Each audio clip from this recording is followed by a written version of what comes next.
అందరికీ నమస్కారం. ఈరోజు ఈజీ వేలో చికెన్ ఫ్రై ఎలా చేసుకోవాలో చూడండి. ఫస్ట్ ప్యాన్ తీసుకోవాలి, 3 టేబుల్ స్పూన్ ఆఫ్ ఆయిల్ పోసుకోవాలి. తర్వాత ఆనియన్స్, పచ్చిమిర్చి, కర్రీ లీవ్స్ వేసుకోవాలి. వేసుకున్న తర్వాత మిక్స్ చేయాలి.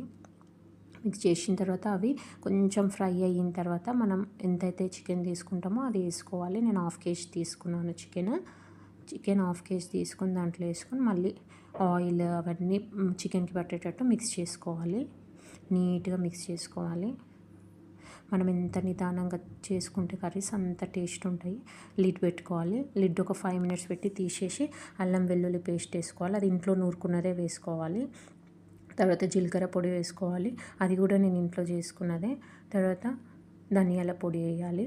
మనం ఇంట్లో చేసుకున్నది వేస్తే నాన్ వెజ్లో చాలా టేస్ట్ ఉంటుంది. మెయిన్ అల్లం వెల్లుల్లి పేస్ట్ అనేది ఇంట్లో చేసుకున్నది వేస్తే చాలా బాగుంటుంది. తర్వాత కొంచెం పసుపు వేసుకోవాలి. అదే 1 teaspoon వేసుకున్న సరిపోతుంది.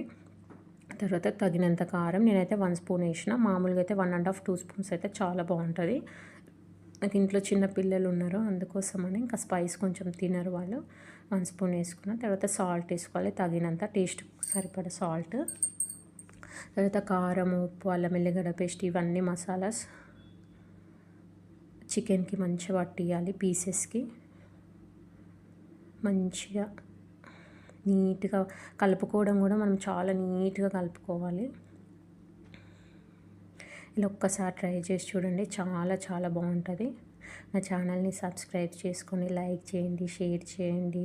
తర్వాత చింతపండు కూడా నానబెట్టుకోవాలి. ఫస్టే ఒక 2 రెక్కలు అట్లా నానబెట్టుకొని 2 drops అంత చింతపండు గుజ్జుది ఉంటుంది కదా, అది 2 drops 3 drops అట్లా వేయాలి.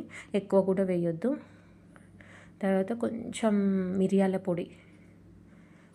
పొడి దంచుకొని కొంచెం టేస్ట్ కోసం వేయాలి, చాలా బాగుంటుంది. తర్వాత కర్రీ లీవ్స్ అట్లనే వేయాలి. ఈ టైంలో కూడా కర్రీ లీవ్స్ మళ్ళీ వేయాలి.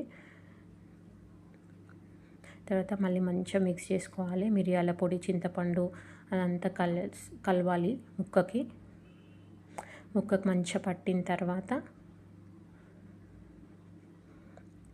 మళ్ళీ ఇప్పుడు కొంచెం కొత్తిమీర వేసుకోవాలి. కొత్తిమీర వేసుకున్న తర్వాత మంచిగా మిక్స్ చేసుకొని లిడ్ పెట్టేసుకోవాలి. ఒక 5 minutes అట్లా ఉంచి, లేదంటే ఒక 3 seconds అట్లా కొంచెం సిమ్లో పెట్టి తీసేయాలి. తీసి సర్వ్ చేసుకోవాలి. చాలా చాలా బాగుంటుంది. ఒక్కసారి ట్రై చేసి చూడండి. పిల్లలు కూడా చాలా బాగా తింటారు. కారం చూసి వేసుకోవాలి పిల్లలు తిన్నప్పుడు. Like, share, subscribe my channel.